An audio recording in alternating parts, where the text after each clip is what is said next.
To Go by R. Miller. Prologue. The man in the booth suddenly cried out, "Tommy, I know where she is. I finally realized where she's hiding."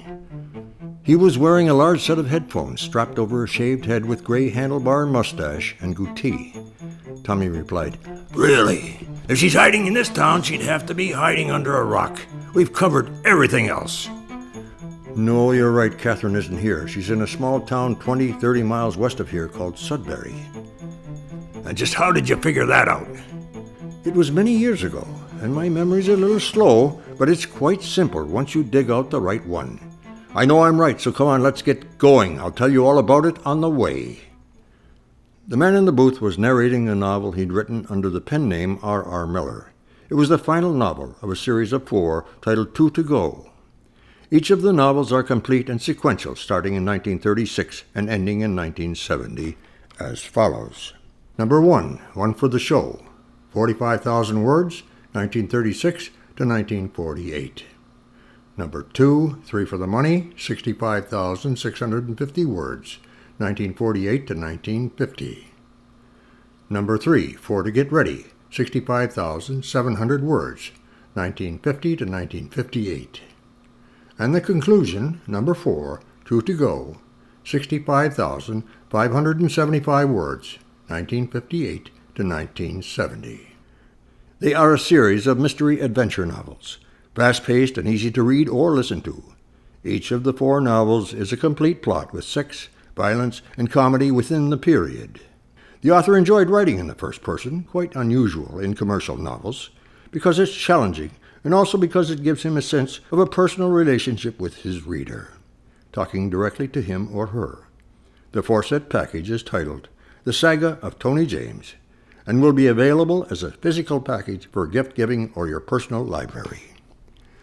He published under his own company name, then was published by Kindle with Amazon.com and Audible.com books. Being known as a Renaissance man, he wrote them, published them, painted the cover illustrations on Three for the Money and Four to Get Ready, and also narrated them with the many voices of R. Miller. For instructional, DVDs, art, details, downloads, purchases, and YouTube previews, etc., go to http://www.richardmiller.com/merchandise. For the album of all my Kindle Audible books and DVDs, see http://facebook.com/RRMillerArt. Reviews by Terrence A. Roth, movie producer, director, and writer. Eric Genheimer, a national book reviewer. Emma, and Kara Garrett, a Canadian reviewer. Kara Garrett. A mystery that keeps you guessing. The intricate plot, action, mystery, and ambience keeps you enthralled while you try to solve it. I couldn't put it down. I have to say that I thoroughly enjoy reading it and look forward to more novels from this author. Emma. A fun-filled masterpiece to say the least. I don't want to give too much away for those who haven't read this book. However, I will say that Three for the Money is a murder mystery that leads to several discoveries, including a Nazi museum treasure scam, leading the main characters through several adventures. The story progresses through a romance, confrontation, reunion, drug raids, sex, and death. The story is filled with twists and turns that will leave you unable to put this book down. This book just starts it, though.